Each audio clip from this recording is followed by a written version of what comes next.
Ini merupakan gambar dari hasil wawancara saya sendiri. Assalamualaikum warahmatullahi wabarakatuh. Alhamdulillahi rabbil alamin.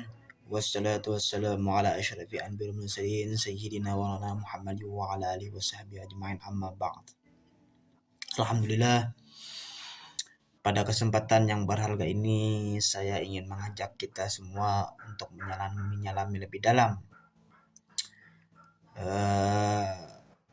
salah satu tradisi yang sangat indah dan penuh makna dalam perkawinan adat masyarakat Banjar, yaitu apa? Batamat. Mungkin di antara kita ada yang sudah sangat familiar dengan tradisi ini, tapi tidak sedikit juga yang mungkin baru mendengar atau belum memahami secara mendalam apa sih sebenarnya Batamat ini dan mengapa tradisi ini begitu penting dalam kehidupan masyarakat Banjar. Sebelum kita masuk lebih jauh, coba kita bayangkan sejenak ketika seseorang akan menikah, apa sih yang biasanya dipersiapkan gitu. Pasti yang terlintas di pikiran kita adalah gedung resepsi, undangan, dekorasi pelaminan, catering gitu, dan berbagai persiapan fisik lainnya lah. Nah, masyarakat Banjar punya sesuatu yang begitu istimewa. Selain mempersiapkan semua hal yang bersifat lahiriah tadi, mereka juga sangat memperhatikan gitu kesiapan spiritual calon mempelai itu. Dan disinilah Batamat memainkan peran yang sangat sentral gitu. Baiklah, mari kita mulai dari hal yang paling dasar dulu ya. Apa sih sebenarnya Batamat itu? Nah, kata Batamat ini berasal dari kata tamat, atau dalam bahasa Arab kita kenal dengan khotam ya, yang artinya menyelesaikan atau mengakhiri. Tapi tamat apa ini maksud di sini? Batamat dalam konteks perkawinan adat Banjar adalah kegiatan pembacaan dan pengkhataman Al-Quran yang dilakukan oleh calon mempelai gitu, khususnya mempelai perempuan, sebagai bagian dari persiapan spiritual menjelang hari pernikahan. Jadi ini bukan sekedar acara baca-baca Al-Quran biasa ya, tapi ini adalah momen yang sangat sakral gitu dan penuh makna dalam rangkaian perkawinan adat Banjar. Sekarang mungkin ada yang mungkin bertanya ya, memangnya apa yang dibaca dalam Batamat ini? Nah, dalam tradisi Batamat, calon mempelai perempuan akan membaca juz 30 Al-Quran yang biasa kita kenal dengan juz amma. Kenapa juz 30? Karena juz ini berisi surah-surah pendek yang relatif lebih mudah dibaca, dan yang lebih penting lagi, surah dalam juz 30 ini banyak mengandung pelajaran tentang keimanan misalnya, lalu hari akhir gitu, dan akhlak yang baik. Nah, ini semua begitu relevan gitu dengan kehidupan rumah tangga yang akan dijalani siapa dan akan dijalani oleh si calon pengantin nantinya. Lalu kiranya kapan sih Batamat ini dilakukan gitu? Kalau kita melihat rangkaian panjang tradisi perkawinan Banjar yang begitu kompleks ya, saya sendiri juga sebenarnya agak-agak begitu bingung sebenarnya itu kekompleksitasnya begitu. Batamat ini dilaksanakan pada pagi hari sebelum acara bersanding di pelaminan gitu, sesuai dengan hasil wawancara saya. Biasanya Batamat ini diselenggarakan bersamaan dengan acara bahantaran, yaitu prosesi pengantaran seserahan gitu, dari pihak laki-laki ke pihak perempuan. Nah, jadi kalau kita bicara tentang urutan waktunya, Batamat ini termasuk dalam rangkaian prosesi pranikah. Nah, posisinya berada setelah berbagai persiapan lain seperti batimong yang merupakan ritual mandi uap gitu, dan dilaksanakan sebelum akad nikah yang sah gitu. Kalau kita gambarkan, batamat ini seperti berada di titik kulminasi persiapan spiritual sebelum calon pengantin benar-benar mengikat janji suci gitu dalam pernikahan lah. Nah, sekarang mari kita lihat bagaimana sebenarnya prosesi batamat ini. Ini yang menarik ya, karena ada tata cara tersendiri yang harus diikuti dan semuanya syarat makna. Pertama-tama, tentu saja ada persiapan yang harus dilakukan. Calon mempelai perempuan akan mengenakan busana yang sangat khusus gitu. Yaitu busana apa? Busana haji ya. Yang putih dan bersih gitu. Kenapa kiranya mungkin harus busana haji? Nah, ini akan melambangkan kesucian dan ketakwaan. Ada harapan yang tersirat di sini bahwasanya rumah tangga yang akan dibangun kelak dipenuhi dengan ibadah dan ketaatan kepada Allah Subhanahu wa taala. Dan juga ada aspirasi agar kelak kedua mempelai bisa menunaikan ibadah haji bersama-sama. Nah, saya rasa ini indah sekali kan maknanya. Nah, selain persiapan busana tadi, tempat duduk juga diatur secara khusus untuk acara batamat ini. Biasanya, calon mempelai perempuan akan duduk di kursi atau alas duduk yang sudah disiapkan dengan khidmat gitu. Al-Quran, khususnya juz 30, sudah disiapkan di hadapannya. Yang tidak kalah pentingnya juga ini adalah mengundang guru ngaji. Bisa ustadz, bisa juga ustazah gitu ya, yang akan apa gitu, yang akan mendampingi calon mempelai selama membaca Al-Quran. Dan tentu saja ya keluarga kerabat dekat juga hadir untuk apa, untuk menyaksikan momen sakral ini gitu ya. Nah ketika semua sudah siap gitu ya, prosesi batamat pun dimulai. Biasanya ada sambutan pembuka dari keluarga atau pemandu acara yang semacam menjelaskan sekilas lah tentang makna dan tujuan dari batamat ini. Nah, kemudian dimulailah momen yang paling inti, yaitu apa? Pembacaan Al-Quran oleh calon mempelai perempuan gitu. Nah, dia akan membaca juz 30 secara tartil, dibimbing dan disimak oleh guru ngaji yang mendampinginya. Nah, bayangkan suasananya, hadirin yang hadir semua khusus semua itu khusyuk mendengarkan, ada doa-doa yang mengalir dalam hati setiap orang yang hadir gitu ya. Nah, ini bukan sekedar membaca Al-Quran ya, tapi ini adalah momen di mana calon pengantin mempersiapkan dirinya secara spiritual untuk memasuki fase kehidupan yang selanjutnya gitu, atau fase kehidupan yang baru gitu ya. Nah, durasi pembacaan ini biasanya disesuaikan dengan kemampuan calon mempelai. Kalau misalkan dia lancar gitu dalam membaca Al-Quran, bisa jadi seluruh juz 30 dibaca. Tapi kalau kiranya kemampuannya terbatas gitu, tidak masalah. Bisa membaca beberapa surah pilihan dari juz 30. Misalnya surah An-Nas, surah Al-Falaq gitu. Yang pendek lagi tuh Al-Ikhlas dan surah-surah pendek lainnya lah. Nah, yang penting adalah kekhusuannya dan niatnya sebenarnya, bukan sekedar formalitas gitu. Nah, setelah pembacaan Al-Quran selesai, acara ini akan dilanjutkan dengan pembacaan doa yang dipimpin oleh guru ngaji atau tokoh agama yang hadir lah gitu.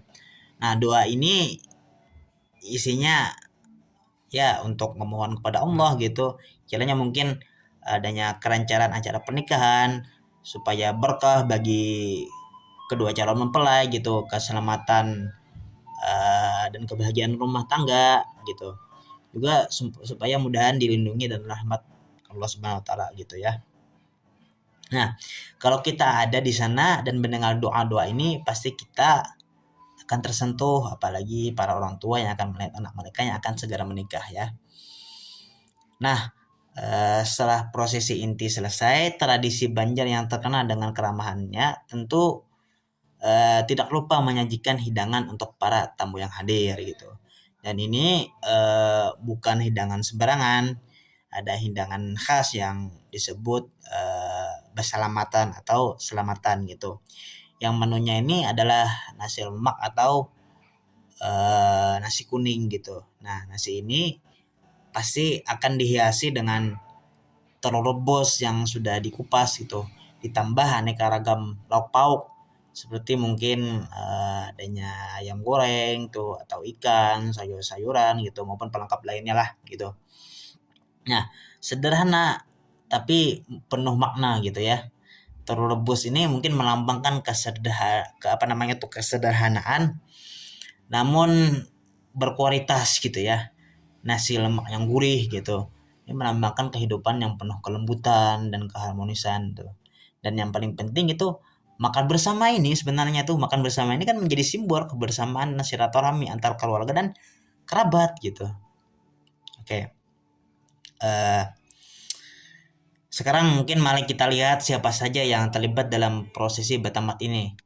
Tentu saja yang paling utama adalah calon mempelai perempuan sebagai pelaku utama membaca Al-Quran. Kenapa harus mempelai perempuan? Ini adalah apa namanya tuh ada alasannya mendalam gitu. Dalam tradisi Banjar, perempuan ini sebenarnya memiliki peran yang vital gitu, peran yang penting gitu dalam menjaga nilai-nilai keagamaan dalam rumah tangga. Kan sebagai calon ibu ini kan diharapkan supaya mampu mendidik anak-anak dengan nilai Al-Quran kan. Dengan melaksanakan betamat ini sebenarnya kan dia menunjukkan kesiapannya gitu secara spiritual sebagai istri dan ibu rumah tangga. Nah, ini menunjukkan bahwasanya dia tidak hanya siap secara fisik gitu, tapi juga siap secara apa namanya itu, secara mental dan spiritual gitu. Nah, kemudian ada guru ngaji yang bertugas mendampingi dan membimbing pembacaan.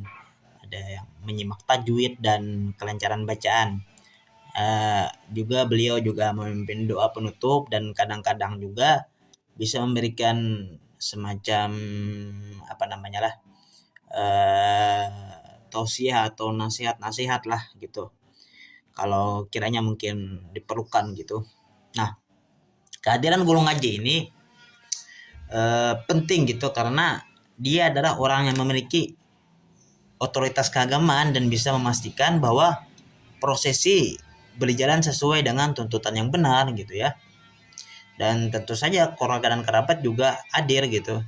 Ada orang tua kedua belah pihak mungkin ya, saudara-saudara kandung, keluarga besar bahkan mungkin tetangga dekat gitu. Nah, mereka hadirnya sebagai saksi dan turut mendoakan gitu. Dalam beberapa tradisi ya, calon mempelai laki-laki juga hadir biasanya juga, meskipun kadang kehadirannya tidak selalu wajib gitu. Kalau dia hadir ini menunjukkan dukungan dan penghormatan terhadap tradisi tersebut gitu.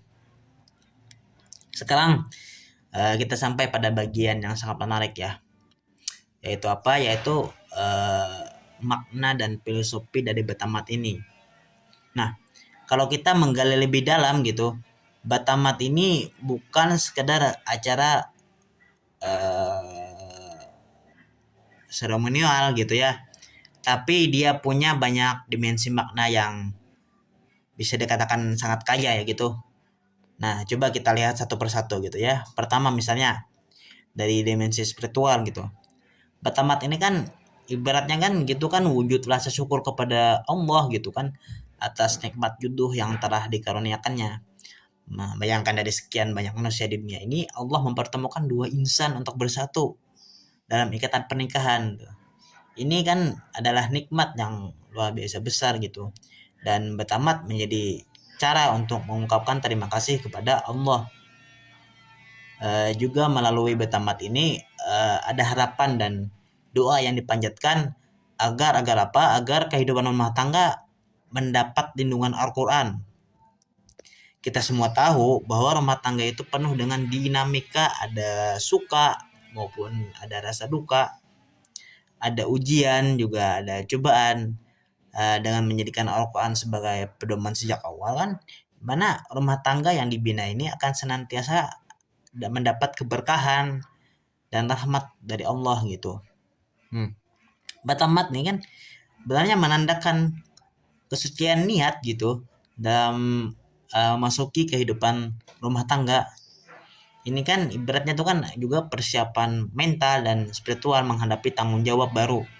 Dan yang menarik, kata khatam atau tamat ini di sini menjadi simbol kesempurnaan persiapan menuju fase kehidupan yang baru gitu ya.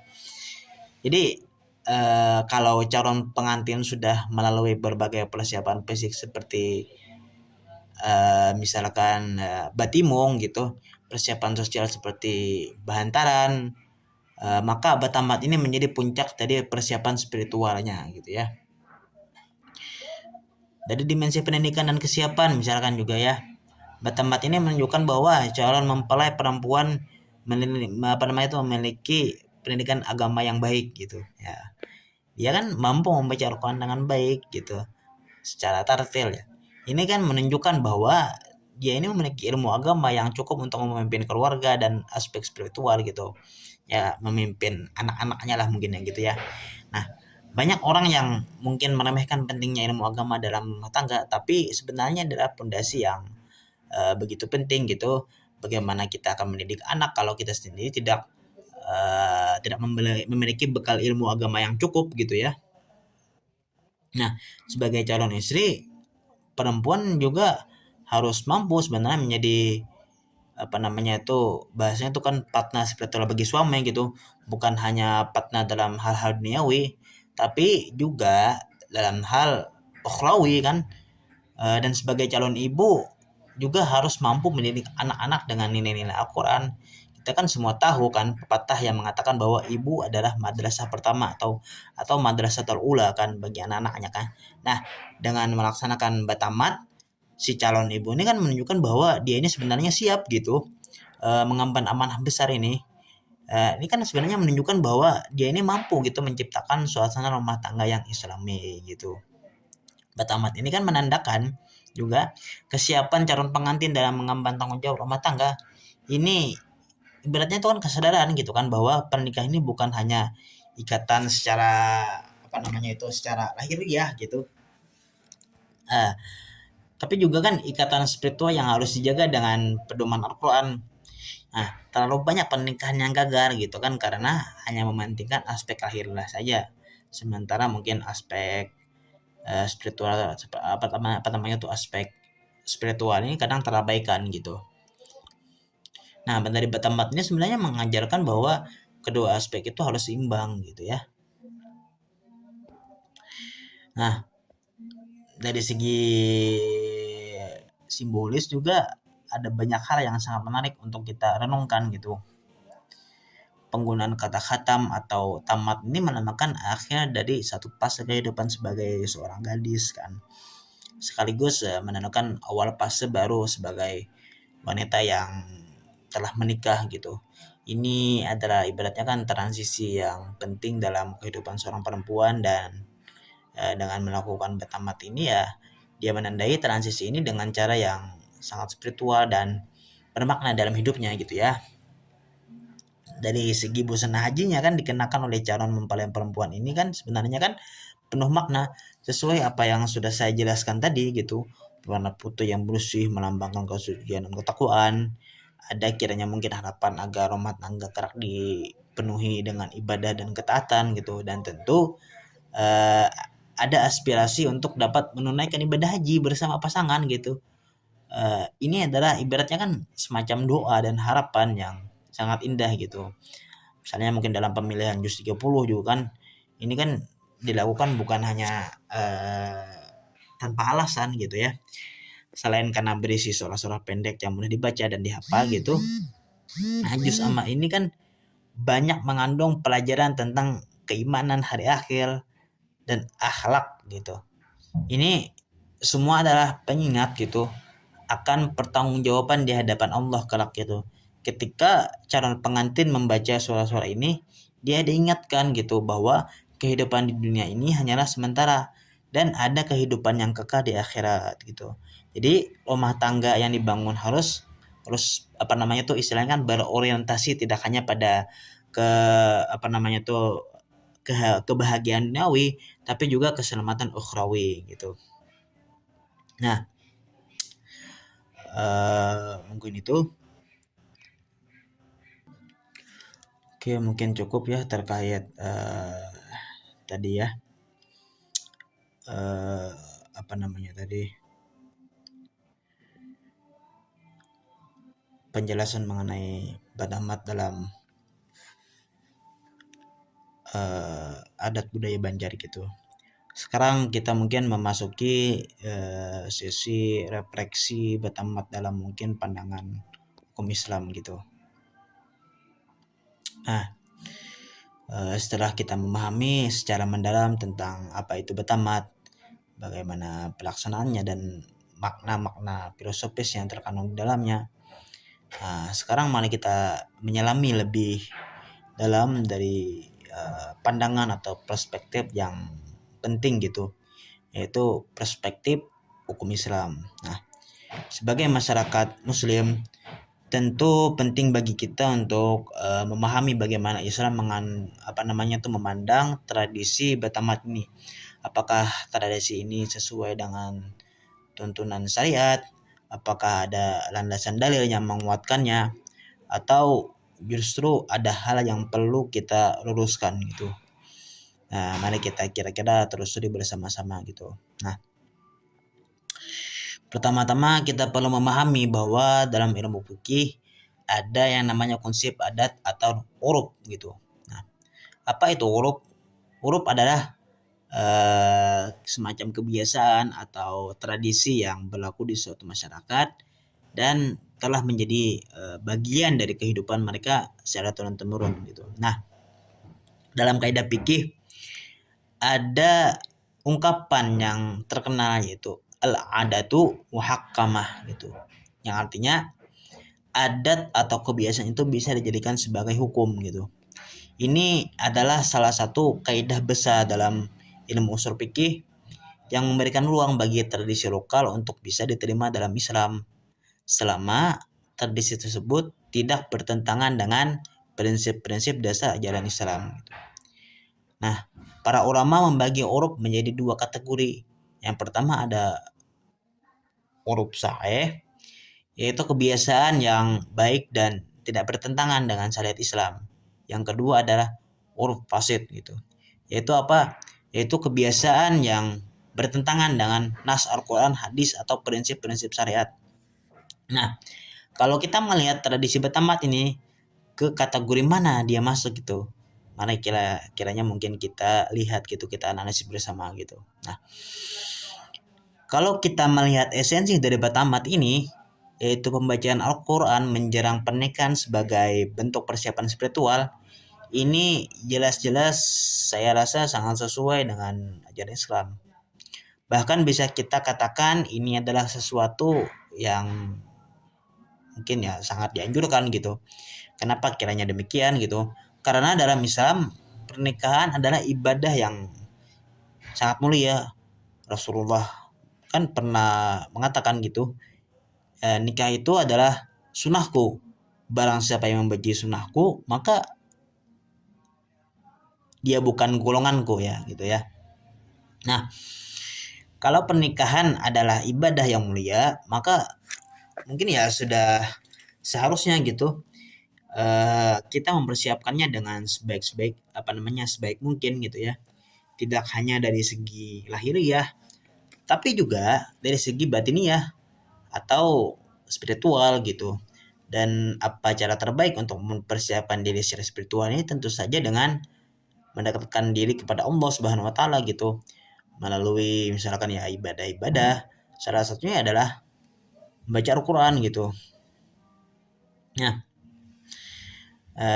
dengan membaca Al-Quran sebelum menikah, calon pengantin sedang mencari petunjuk gitu dari Allah. Agar apa? Agar rumah tangga yang akan dibangun ini berada di jalan yang lurus gitu. Sekarang mungkin mari kita lihat lebih spesifiknya lagi. Dalam tradisi Betamat ada pembacaan doa untuk calon pengantin. Nah, ini saya rasa sangat sesuai gitu dengan sunnahnya Rasulullah gitu. Dalam beberapa hadis Rasulullah kan mengajarkan kepada kita untuk selalu berdoa, termasuk mendoakan orang yang akan atau baru menikah gitu. Rasulullah kan pernah berkata kan tuh, apa namanya itu, mengajarkan doa gitu ya. Barakallahu laka wa baraka alaika wa jama'a bainakuma fil khair gitu kan. Itu kan doa setelah apa namanya itu akad nikah selesai. Itu kan biasanya si apa namanya penghulu akan membacakan doa tersebut gitu. Nah,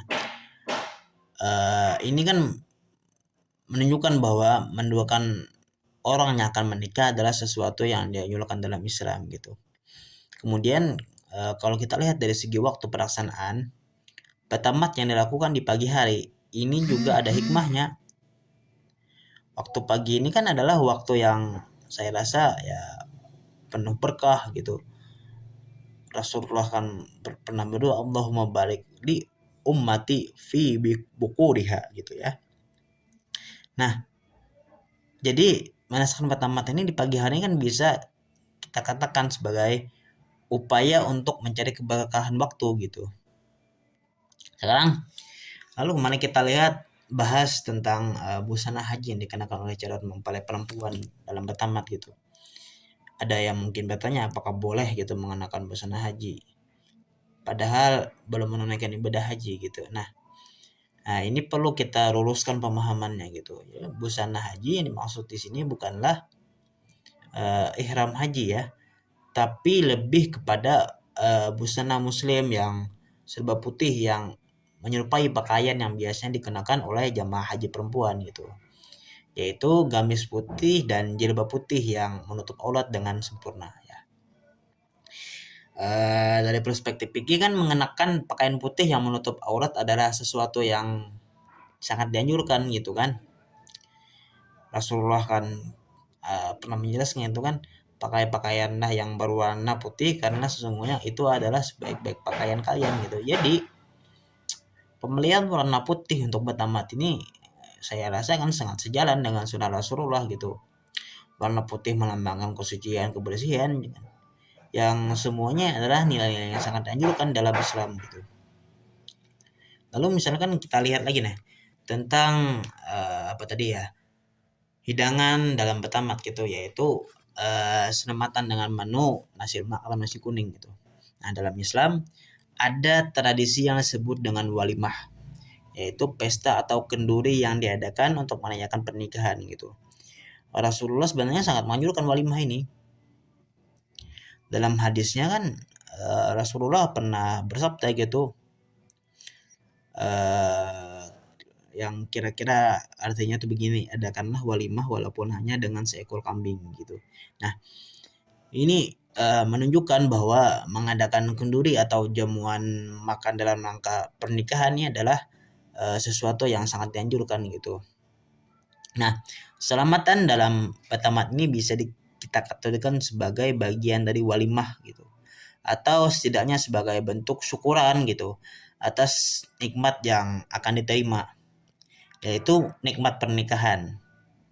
Menyajikan makanan pada tamu yang hadir adalah bentuk kemuliaan akhlak yang sangat dianjurkan dalam Islam gitu. Bahkan Rasulullah kan pernah menjelaskan gitu, barang siapa yang beriman kepada Allah dari apa namanya itu, dari dan hari akhir gitu ya, maka hendaklah dia memuliakan tamunya gitu.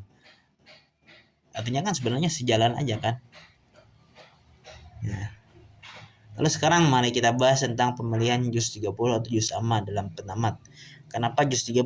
Apakah ada landasan khusus dari segi syariat? Dalam Islam sebenarnya tidak ada ketentuan khusus ya bahwa harus membaca juz tertentu dari Al-Quran. Semua bagian Al-Quran adalah sama-sama firman Allah yang mulia, dan membacanya adalah ibadah yang sangat dianjurkan gitu. Tapi kalau kita lihat dari segi hikmah dan maslahah gitu, pemilihan juz 30 ini sangat bijaksana saya rasa gitu. Pertama misalkan Juz 30 berisi surah-surah pendek yang relatif lebih mudah dan dihafal gitu ya. Ini memudahkan calon mempelai untuk melaksanakan batamat dengan lancar gitu. Surah-surah ini kan juga adalah surah yang banyak mengandung pelajaran tentang keimanan, hari-hari akhir gitu, akhlak yang baik gitu. Ini kan sangat sesuai gitu, sangat relevan gitu dengan kehidupan rumah tangga yang akan dijalani gitu ya. Ada juga kaidah fikih yang mengatakan ibratu bil maqasidi wal ma'ani la bil af'adi wal mabani gitu. Yang artinya yang menjadi patokan adalah maksud dan makna, bukan lafaz dan bentuk. Jadi yang penting bukan berapa juz yang dibaca, tapi apa makna dari tujuan dan pembacaan tersebut. Kalau tujuannya adalah untuk mendekatkan mendekatkan diri kepada Allah untuk mencari keberkahan gitu dan mempersiapkan diri secara spiritual, maka itu sangat baik dan sesuai dengan semangat syariat Islam gitu. Sekarang mari kita bahas tentang keterlibatan guru ngaji dalam batamat. Nah, dalam Islam, ilmu adalah sesuatu yang sangat mulia dan orang yang berilmu memiliki kedudukan yang tinggi gitu. Allah Subhanahu wa taala kan pernah menjelaskan dalam surah Mujadilah ayat 11 gitu. Yang artinya kira-kira begini gitu. Allah kan akan meninggikan orang-orang yang beriman di antaramu dan orang-orang yang diberi ilmu pengetahuan beberapa derajat gitu. Nah, guru ngaji ini kan orang yang memiliki ilmu agama dan kehadirannya dalam batamat ini kan untuk membimbing dan mendoakan calon pengantin gitu. Ini kan adalah sesuatu yang sangat baik gitu.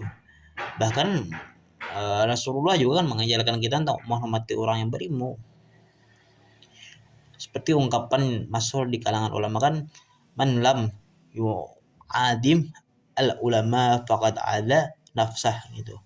Barang siapa yang tidak menghormati ulama maka dia telah menyakiti dirinya sendiri gitu.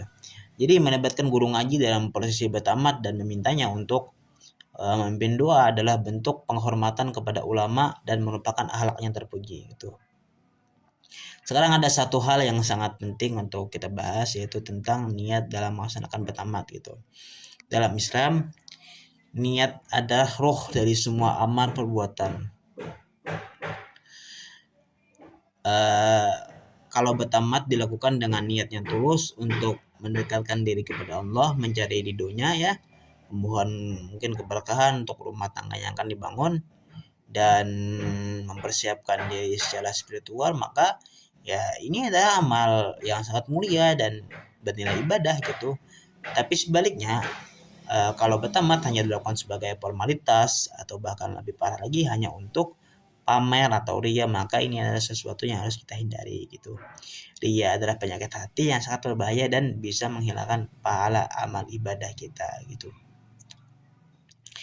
Ada kaidah fikih yang mengatakan gitu, al umuru bimaqasidiha, yang artinya segala perkara itu tergantung pada tujuannya. Jadi yang menentukan nilai suatu amal perbuatan adalah niat gitu dan tujuannya. Jadi penting bagi calon pengantin gitu dan keluarganya untuk meluruskan niat dulu sebelum melaksanakan batamat. Niatnya harus semata-mata karena Allah gitu, bukan karena takut dianggap tidak menasihkan tradisi atau bahkan karena gengsi ya. Ini banyak sekali saya lihat gitu juga. Atau bahkan mungkin karena alasan-alasan duniawi ya. Ya itu tadi ya beberapa penjelasan yang bisa saya sampaikan gitu terkait batamat sebelum pernikah dan bagaimana kita merefleksikannya dalam mungkin perspektif atau pandangan Islam. Oke. Di sini saya atas nama Ihsanul Amin memohon maaf, memohon ampun jika ada salah khilaf gitu. Saya memiliki banyak kekurangan gitu. Juga ihdinas siratal mustaqim ya. Wassalamualaikum warahmatullahi wabarakatuh.